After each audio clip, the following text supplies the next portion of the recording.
আসসালামু আলাইকুম দেশ ও দেশের বাইরে যারা ভিডিওটা দেখতেছেন সকলকে আমন্ত্রণ শুভেচ্ছা। আজকের মাছগুলো চমৎকার একটি মাছ দেখা দিচ্ছে, সেটি হলো রুই কাতল, অতএব যা বলা হয় পাঁচমিশালি মাছগুলো।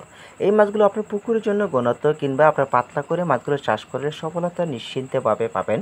এই মাছগুলো চাষ করতে হবে প্রতি শতাংশে, মাছগুলো দিতে হবে আপনার 70 থেকে অতএব 50টা, অতএব তার মাধ্যমে রয়েছে আপনার প্রতি শতাংশে 20টা থেকে 30টা করে ব্যবহার করতে পারবেন এই মাছগুলো।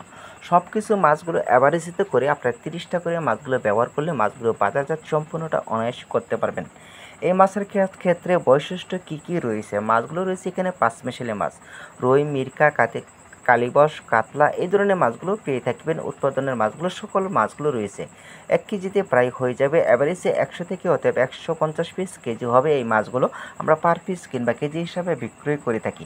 এখানে যে মাছগুলো ওটাই রেখেছি, মাছগুলো সম্পূর্ণটা মাছগুলো শাওয়ারিং করার পূর্বে তারপর মাছগুলো আমরা সঠিকভাবে ডেলিভারিটা দিয়ে থাকি। এখানে রয়েছে হাত দিয়ে যা দেখা দিচ্ছি কালীবাস মাছগুলো একত্রিতভাবে রয়েছে, অতএব পুকুরের জন্য চাষ করার জন্য খুবই উপকারী। এই কালীবাসগুলো মাছগুলো দেখা গেছে আপনার পুকুরে যদি আগাছা কিংবা আবর্জনা থাকে তাহলে কোনো রকম সমস্যা নাই, অতএব এই কালীবাস মাছগুলো সবসময় অতএব গুঞ্জার সাইডে থাকে।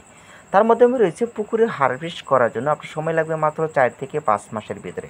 তার মাধ্যমে রয়েছে পাশাপাশি আপনার বাংলা মাছের সাথে আপনি যদি কিছু পরিমাণ শিং মাছ চাষ করেন তাহলে আপনার প্রথম থেকে অতএব শেষ পর্যন্ত মাছগুলো আপনার বেচাই বিক্রিতা করার সময়ের মাধ্যমে আপনার কাজে লাগবে এই শিং মাছগুলো। শিং মাছের ক্ষেত্রে রয়েছে আপনার পুকুর যখন শুকাবেন তখন আপনার শিং মাছগুলো ভালো ফলাফল পেয়ে থাকবেন এই বাংলা মাছের সাথে। এভাবে এই মাছগুলো সফলতা করতে পারবেন মাত্র 4 থেকে 5 মাসের ভিতরে। হ্যাঁ ভিউয়ার্স, আমাদের ঠিকানা ময়মনসিংহ জেলা থানা ত্রিশাল। এই ঠিকানায় চলে আসলে মাছের পণ্য সংগ্রহ করতে পারবেন।